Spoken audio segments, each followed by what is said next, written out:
And we're back. We're back. Everybody. We're here. Welcome back to another episode of the Strong and Sexy Show. I'm your host, Ben Pruitt, and this is my co-host, Meagan Nunez. And today, we're gonna what are we talking about? Oh yeah, we're just gonna give you some value. You know, I think it's the perfect time to actually talk about getting shredded, looking snatched for summer. I mean, yes. It's hot as fuck. You gotta get your bikini on. You gotta get your swimming trunks on. It's tank top season. It is. You know what I'm saying? Bad bitch season. It's hoochie daddy season. You know what I'm saying? Sundress season for the ladies. Shit. Yes. So we gotta teach them how to actually lose body fat without hating it. Yes. So very, very fun. Where do we start? Well, first and foremost, guys, I think this is a great topic because I think one of the biggest things that I hear from people is like, oh my God, I lost this weight before and like I ended up gaining it back because it just wasn't sustainable. It's not for me. Oh, I just can't do it. Like, I tried dieting this is too diet. toxic. It's just too hard. It's too hard. I just couldn't keep up with it. And then they end up gaining the weight back because, you know, they actually hated the fucking process. Yep. That's really what it comes down to, is hating the process.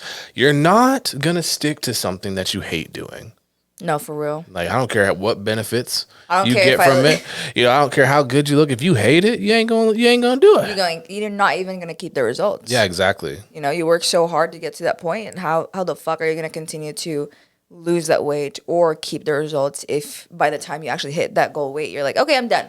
Exactly. I don't want this anymore. I don't want to do it. I did what I needed to do. It fucking sucked. Now back to like life. Back to Uber Eats. Yep. Back to staying at home, not doing anything. Yeah, exactly. Terrible. So yeah, we're gonna dive into this today. I think it's cool to share our experiences first and our own mistakes in the past trying to lose body fat. Okay. We'll start with you. What'd you say? You don't have any? I don't really. I can't stand you. We have to share anything that you've done that's excessive. Yeah. No. I'll let you start. Okay, fine. So for me, of course, for the ladies, it really is just like getting exposed to toxic diet culture. Because, you know, like a lot of ladies want to get toned, want to look snatched, are scared to go to the gym. So what's the first thing that they would more likely approach when it comes to losing body fat? Their diet, the way that they eat, right? Simple things. So I myself have experienced under eating, right? Because I was like, okay, if I eat or restrict myself a certain amount of calories, like almost close to nothing, it was unhealthy, I'll lose the weight fast. And I did. But the problem was, like, when you continue to diet down to an extreme, you're also going to set yourself up for failure really fast too. Absolutely. So it's like, okay, I'm fucking hungry. Yes, I lost I shed off the pounds really fast. But as soon as it's nighttime, I'm fucking ravenous. I'm ready to go to the pantry, go to the fridge and start exploring. Ended up fucking up my diet. And then this is where in the past I would say, or I would convince myself that, you know, dieting doesn't work for me, fitness doesn't work for me. But it's really not about fitness as a whole. It's just the process that I chose to dive into. That was the reason why it didn't work for me. Yeah, and I think like one of the things too is like when you do extreme dieting and when you get down to that point, like you have this interesting relationship with dieting. So like I know a lot of people who do what we call yo-yo dieting, I guess is what this would be called, when you like diet down and then gain the weight back. And they start to do it the healthy way. They're like, oh, well, the last time I did it, I lost this weight so fast. So why is this process moving slower? You know what I'm saying? Why are we not seeing results as fast? I'm like, well, if that had worked, then we wouldn't be doing this right now. So I think like after having that type of approach, it's like you have to understand that when you try again, it's not going to be as extreme. You're not going to be seeing weight drop off the scale as quickly because, you know, that's what put you in the situation that, you know, got you down to the point where you're literally hating your existence, you know, hating where you're at, hating the whole relationship with food, and then hating your whole relationship with fitness. And then you end up just like binging and going right back to square one. So with that being said, let's talk about how we can kind of, make this process more fun, more sustainable, and more, more sustainable long term. That's really the word I was looking for. Bet. So let's start with you then. So with me, I think the biggest thing is really just kind of understanding where you're at. Like, I think that's the first thing, getting a good baseline of how many calories you're eating in a day. You know, I think a lot of the times, like when we see people like who want to lose weight, or like if I wanted to, you know, diet, I just be like, okay, well, I need to eat this amount of calories. That's just what it is. I'm going to plug in my height, plug in my weight, and I'm going to eat this amount of calories. That's what I'm going to do. But It's not even accurate. right. So, but like, I didn't know how much I was eating in a day. So I think the best thing to do is try to understand what you are consuming in a day. So try to take like a log of what you're consuming on a daily basis. Yeah. If you can weigh it out, do that. That would be like optimal, you know, that way you can get the most accurate look at it. And then you're able to see how many calories you've been eating that's causing you to either stay where you're at or gain weight, whatever it is, wherever you're at in your process. Now, once you figure out that amount of calories, you can literally just drop the calories, like maybe anywhere from 200 to 500 calories. I think 500 calories on the high end, but anywhere from 200 to 500 is fine. And you should start seeing some type of change. And if you really think about it, like 200 calories isn't a lot. So if you're used to eating 3,000 calories a day and you're at, and you're not gaining weight, you're not losing weight, if you just drop to 2,800, it's not going to be a huge difference in hunger. Yeah. And if you're doing it with nutrient dense foods, like, you know, that part. If you're doing it with, like whole foods, like sweet potatoes, you know what I'm saying? Or cruciferous vegetables, like, you know, leafy greens, essentially, stuff that's going to fill you up, like stuff that actually has nutrients in it, instead of just eating, you know, like burgers and pizza all day. Like 2,800 calories of burgers and pizza is nothing. It really is like nothing compared to like 3 whole plates of like whole foods. Right, whole foods. If you have a whole plate of, you know, like I mentioned, vegetables, if you have a plate of, you know, good nutritious carbs and a lean protein, that's gonna feel like you're eating a lot of food, but to be honest, it's just a lot of nutrients, not a lot of calories. So you can start there, and then, you know, just kind of track your weight each week. If you see your weight go down, you don't really need to change anything. Yeah. If it's still staying where it's at, then you can maybe drop another 100 calories and just like slowly, you know, ease your way into it. That way your body can adapt as you drop the calories, instead of just crashing your calories from like 3,000 to 1,800. I know. And like always being hungry all the time. So that's like one way to do it. That's just like a step-by-step process. So I think it's also important to point out, like you mentioned, when to drop calories. It's like not just look at the number on a scale, because there's many ways to track progress, because again, the number on a scale can fluctuate, and just because you're losing weight on the scale doesn't mean you're specifically losing body fat, right? It could be like body mass can be made up of plenty of different things: your body tissues, muscle, body fat, just water weight, right? Yeah. That you're holding on to. So if the number on the scale is not moving, like look at your progress photos. Like, do you see a difference? If you're seeing a difference in your progress photos every single week and the number on the scale is not moving, this is not a place or a time to actually change your calories, right? Like, you feel good, you're seeing progress, that's great. Also, like progress with in the gym, right? If you're seeing progress in that, like, this isn't a place to actually change anything, because there's different ways to like track when you're hitting a fat loss plateau. It's not just like the number on the scale, right? But just something to keep in mind, because some ladies are like, oh, I'm on my period, I gained like 3 pounds. Like I need to like, you know, decrease a lot of my calories. Like, no, it's not body fat that you're gaining 3 pounds overnight. Like you have to look at it from a bigger picture, so that way you can actually prescribe the right amount of calories to consume. I see your point with that. And I think like with the whole, you know, scale tracking thing, I think that's really good just for guys who just want to, you know, try to see changes in their overall weight on the scale. So I think that, you know, both play hand in hand. Like if you're feeling stronger in the gym, you know, if you're feeling like your muscles are getting tighter, if you feel like your clothes are fitting better and you're staying at the same weight, you know, you don't necessarily need to change, like you mentioned, change your calories.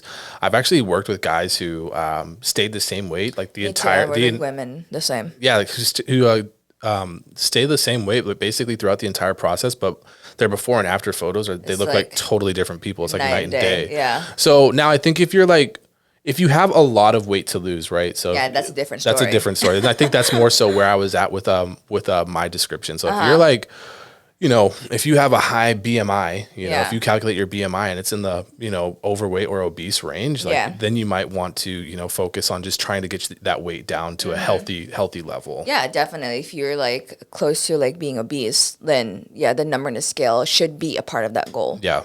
But yeah, for people that, you know, don't really have that much like body fat to lose or weight to lose, let's say their goal is just like 10, 15 pounds.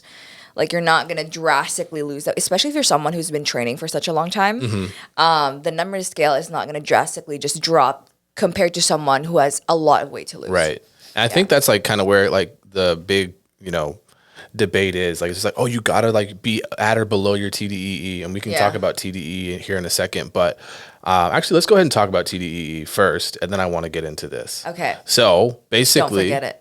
Yeah, I won't forget it. I won't forget it. I won't forget. All right. So basically, when it comes to your TDEE, it's basically the amount of calories that your body burns throughout the day. You're a machine. Yes.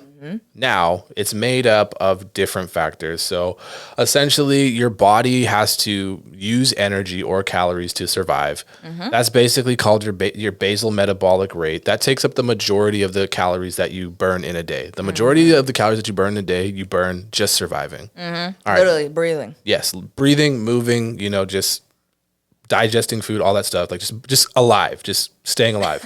And then after that, like what's the next one?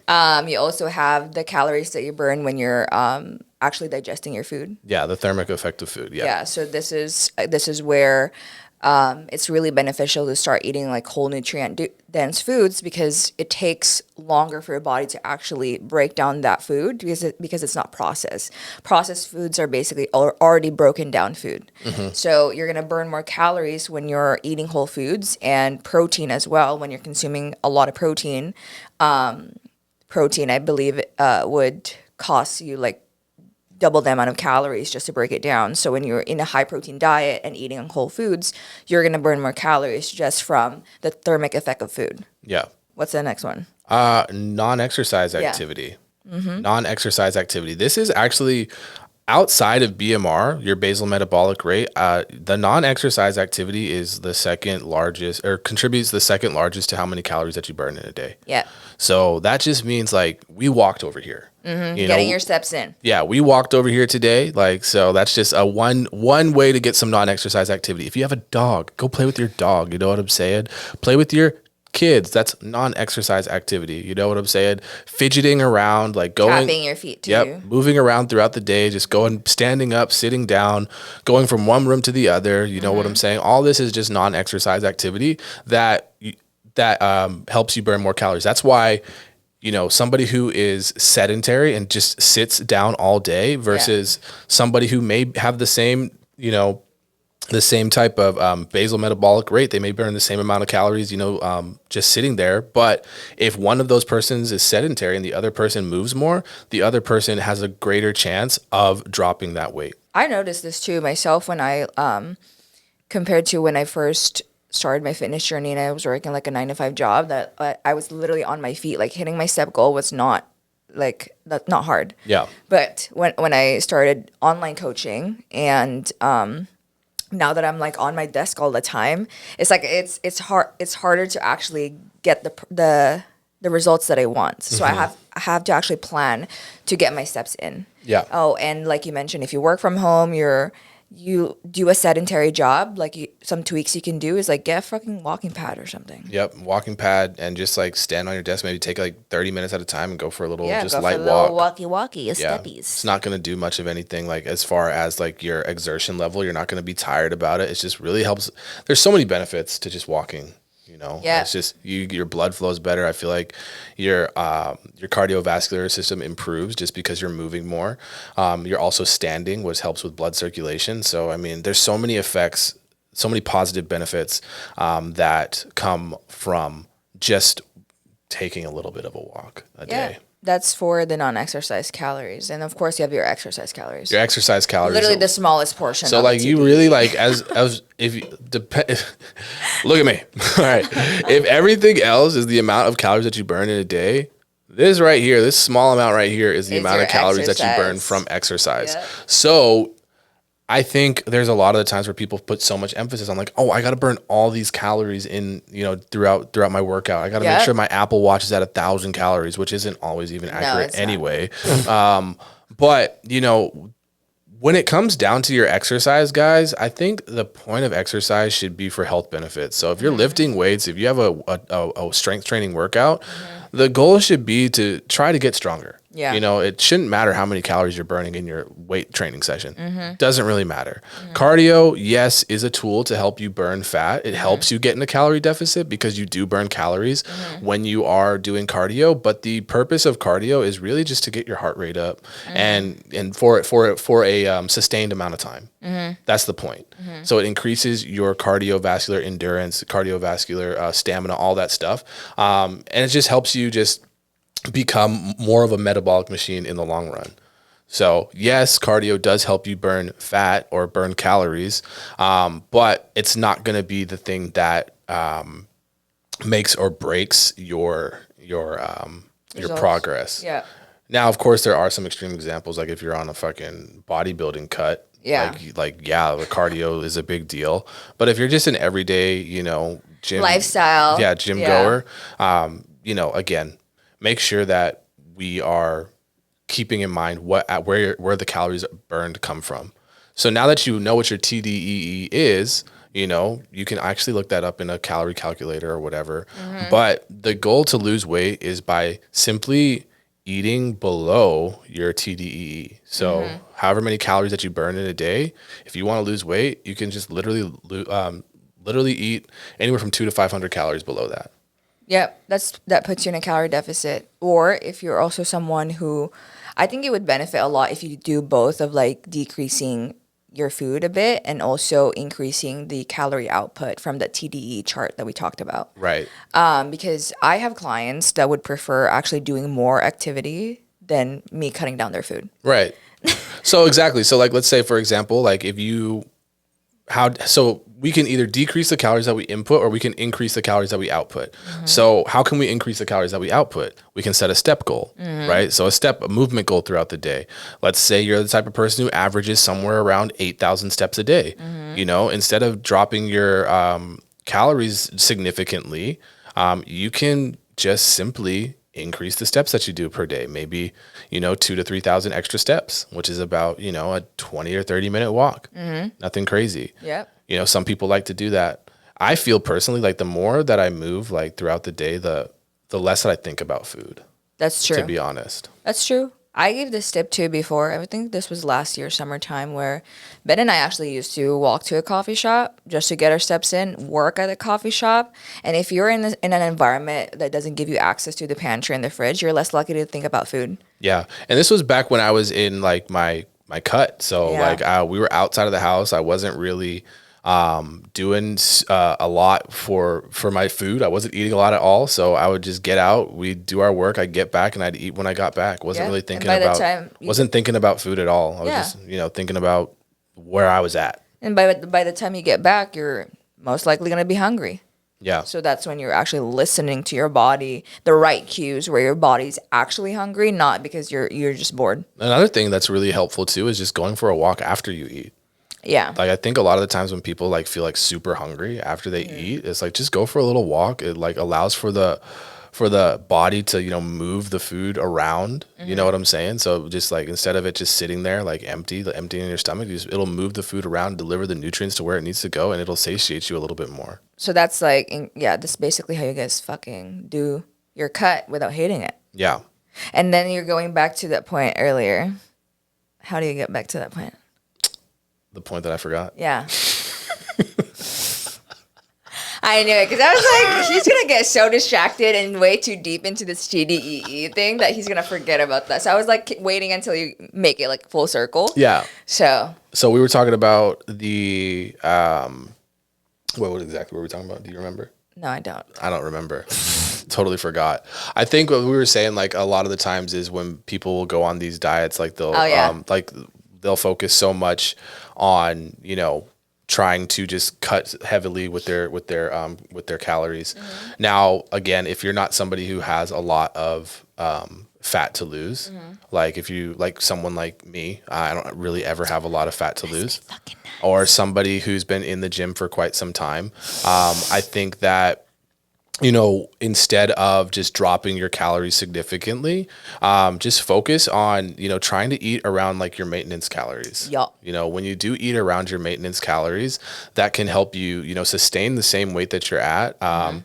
And, you know, you can also change your body composition. So if you're, you know, doing the things that you need to do with your cardio, if you're, you know, doing the things that you need to do with your strength training, like actually going to the gym and training hard, your body's going to stay relatively lean and you don't have to lose a ton of weight. So I think that's one of the things that a lot of guys like, you know, worry about is like, oh, I'm just going to like turn to a string bean if I lose all this weight. Yeah. Like first and foremost, like most of you guys don't have enough muscle, period. So one thing that we can do is like just do a full body recomp. Yep. So eat at your TDEE and you can recomp your body. Yep. Which basically just means lose fat and build muscle at the same time. I will say, going back to our point of teaching you guys how to approach your fat loss phase without hating it is making sure that you are realistic about the entire process. I think that's really important. Yes, you have the process. Yes, you have the diet. Yes, you have the workouts, but you need to be realistic about your schedule too. Because I feel like a lot of people are so caught up with all these people, influencers online that would tell you like, oh, you need to go to the gym 5 times a week. You need to try hybrid training. You need to like do X, Y, and Z. Like you need to do it like me so you can get results like me. But everyone's body is completely different. Like just because it worked for that person doesn't mean it's going to work for you. So you have to actually look at your schedule, look at the time that you're actually at work, look at the time that you actually have for free, and see like how many days can you actually go to the gym consistently without failing. Yeah. Because if you set yourself for 5 days and you look at your fucking busy ass schedule and you can only go 3 days, you're setting yourself up for for failure. Right. You're right. So it's like when you set yourself for failure, this is where, again, we go back to the conversation of you're going to say like, oh, this doesn't work for me. It's really just about being honest with yourself and being realistic about what works for you in your schedule. Because it's not about the number of days that you go. It's the quality of work that you can put in with the days that you can go. Right. So if you're like basically setting yourself up on a 5-day plan, like a 5-day workout routine, and you have your splits dialed in to where it's like, okay, we're going to hit X amount of muscle groups throughout the week, but you only show up 3 days, you're better off doing a 3-day workout split that's programmed for you properly. So that way you can still get the most out of your workout plan, because, you know, doing 3 out of 5 days, you know, that's scheduled is what, 60%? Yeah. Or you can do 3 out of 3 days, which is 100%. And on top of that too, it's like, you're going to enjoy the process more because you're going to feel like you're not missing. Yeah. So if you have yourself set up for success, just because you have a 3-day workout plan doesn't mean that you're not going to see, you know, progress. Yeah. If it's done properly, like you can definitely see progress. And you're more likely to enjoy it too, because you know that's what's going to fit your schedule. You're not stressing out about and feeling anxious about like, oh, how am I supposed to get this in? Yeah. You know, I got to get to the gym today. Oh my God. Oh, fuck. I missed a day. I want to actually. When am I going to be able to make this up? Yeah, I know, right? You're stressed. I actually want to use like one of our friends, Angel, as an example, because I had a conversation with him. And I believe he used to work out 5 days a week, right? Yeah. And then he started getting into cycling. And he actually loves cycling, right? So again, different forms of movement works for everyone, you know? So he got into cycling and then he dropped it down to 4 days. And then he told me like, I actually feel so much better. I feel more excited. I don't feel like I'm dragging my ass to the gym every single time I show up. Like I actually have the energy to show up. Even though he dropped down his days, he's actually seeing more progress. Yep.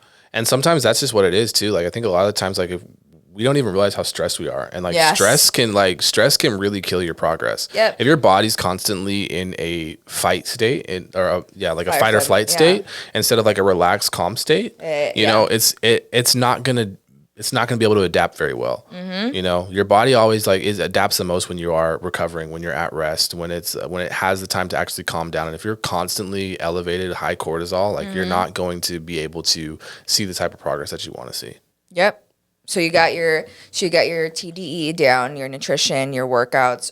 No, we haven't gotten into the workout part, right? Not really. No. So just briefly with your workouts, of course, just make sure that you are following a plan that makes sense to your goals. You're not just like winging it in the gym. Yeah, I think like a lot of the times, like it's super easy to follow just anybody's routine. Yeah. Or you know, you try to piece together a bunch of routines that you see different people do online. But, try to follow a structure, try to follow a game plan, and that way you're actually going to see results that are conducive to your goals. Bet. So that's like your workouts, your nutrition, not hating it, staying consistent. No, making sure that your schedule makes sense. And I think the last one is just staying consistent with it. Yeah. Right? Because now you have everything set in place. All you need to do is just to show up. Yeah. And show up over time. And I think if you do have everything in place, and you find, like, basically you figure out what you need, you don't hate your diet, you don't hate the cardio amount, you love your workout routine, and then you're going to be seeing the results that you want to see. And so it's a lot easier to stay consistent. And I think one of the big results too, like, I think consistency alone is a result for most people. You know, I think a lot of the times if we actually look at our calendar and we're seeing, okay, I checked this off, like, that is progress. Yeah. If you're somebody who's not been in the gym, if you're somebody who's been, in and out, inconsistent, if you can string together 21 days, like, that is progress right there. You're not going to see night and day differences, but you will see some changes. You're going to feel better. You're going to feel stronger. You're probably going to see something change on the scale. You know what I'm saying? You're probably going to fit better at your clothes.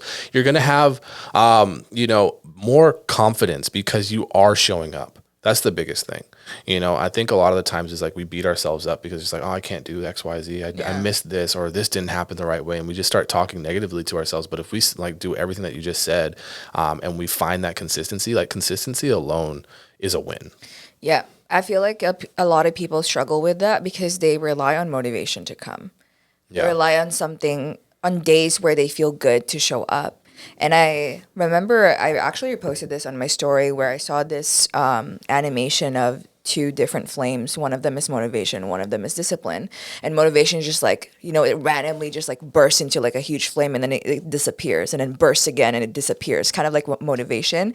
And then the other one is just discipline, and it's just like a slow burn the whole entire time. It doesn't stop. It doesn't increase. It doesn't decrease. It just stays the same. And I feel like a lot of us need to use this analogy when it comes to achieving our fat loss goals and thinking about it as like keeping that fire going. And you just have to keep fanning it consistently for that fire to keep burning. Otherwise, if you just, randomly just fan it like really fast like this because you want like a really huge fire to happen, you're gonna get tired. Yeah. Right. And when you're literally gonna burn out. Yeah, you're literally gonna burn out. Yeah. So just keeping that in mind when it comes to like achieving your goal, it's not gonna be easy. You have to be realistic about it and tell yourself it's not gonna be fucking easy, but I'm gonna fucking do it anyway. Absolutely. It's a change. It's a change in habits, change in lifestyle. You know what I'm saying? And if you're used to doing something for, if you've been doing something for years at a time, understand that it's going to take some effort and some conscious effort and some consistent effort to see some actual change. And I remember someone said this to me. She basically said that, or I heard this somewhere, but the quote is basically saying that the less you give yourself an easy way out, the easier it's going to be. Because you're so used to like instant gratification. Yeah. And that led you nowhere, but like yo-yoing in your fitness journey, lean into the hard things. That's how it's going to get easy. Love that. Yep. Boom. Truth bomb. Drop the mic on that one. Straight up. But yeah, that's basically it, you guys. Just make sure to simplify the process. Take it one step at a time, one day at a time. Yep. Don't think about like, oh my God, what if this happens? What if I fail? No, just take it one day at a time. One day. Just today. How can you succeed today? Great. Tomorrow again, just that day. Just focus on that day. Don't think too far ahead. Just focus on how can I win today so I can actually achieve the goals that I want. Facts. Yeah. So start implementing the things that we've shared in this podcast because we dropped some fire bombs in there. Yeah. Good as value to actually achieve those goals without burning yourself to the ground. Get to work. Yep. Get off your ass. Go get snatched. Yep, Sexy. make it happen. It's summertime, baby. Hoochie Daddy season's upon us. But no, for real though, like take these tools, implement them, take them at your own pace. Make sure you guys, if you need to, listen to this again. This was a pretty quick episode. Take some notes if you have to. And if you need any, direct guidance, feel free to reach out to me at BenPruitt_fit on all social medias. And if you need help, if you're a female, you can reach out to Meagan and I. But I will say, like, everything that we've dived into this podcast actually relates to the Snatch and Sexy ebook that we've put together. So this is essentially the ebook that would give you everything that you need to know when it comes to fat loss, less the overwhelm, right? Your workout plan, guidance on how to put together your nutrition, building that baddie mentality, all the tools that you actually need that you can learn from so you can start seeing results on your own. And again, if you, let's say, are tired of doing this on your own, you can reach out to me at Meg Nunez. It's MEAG Nunez on all social media platforms. And we got the Barbell Baddies program that's going to actually get you to where you want to be. And that's it. Thank you guys so much for tuning in this week. We really appreciate it. If you guys could, and if you got some value from this episode, feel free to drop a 5-star review below for us. That's going to help us grow so we can keep giving you guys these episodes. And other than that, we will see you on the next one. All right, fam, thanks for tuning into this week's episode. If you love today's show, don't keep that shit to yourself. Share it with a friend. And if you want to see more of us, hit that subscribe button. And if you're that obsessed with us, it's Strong and Sexy Show on all social media platforms. We'll see you in the next one.